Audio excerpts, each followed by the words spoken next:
नमस्कार, मैं स्वाति और आप देखना शुरू कर चुके हैं विंध्या टाइम्स। केंद्र की मोदी सरकार ने सरकारी कर्मचारियों को बड़ा तोहफा दिया है। बता दें कि केंद्रीय मंत्रिमंडल ने शनिवार को केंद्र सरकार के कर्मचारियों के लिए यूनिफाइड पेंशन स्कीम को मंजूरी दे दी है, जो 1 अप्रैल 2025 से प्रभावी होगी। आइए जानते हैं कि इस पेंशन योजना के लागू होने से क्या फायदा होगा।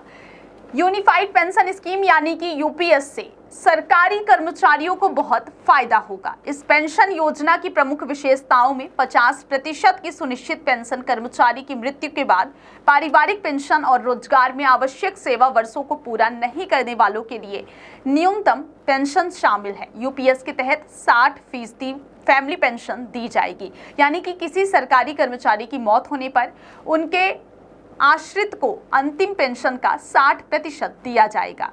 यूपीएस के लिए योग्यता सेवा 25 वर्ष की होगी। यदि यह 25 वर्ष से कम है लेकिन 10 वर्ष से अधिक है तो इसके आनुपातिक आधार पर प्रदान किया जाएगा। यूनिफाइड पेंशन स्कीम यानी कि यूपीएस का लाभ उन्हीं कर्मचारियों को मिलेगा जो कम से कम 10 साल नौकरी करेंगे। मिनिमम 25 साल तक नौकरी करने वाले कर्मचारियों को रिटायरमेंट से पहले पिछले 12 महीने में प्राप्त औसत मूल वेतन का 50% पेंशन के रूप में दिया जाएगा। 10 साल की नौकरी के बाद अगर कोई नौकरी छोड़ता है तो उसे कम से कम 10,000 रुपए पेंशन के तौर पर दिया जाएगा।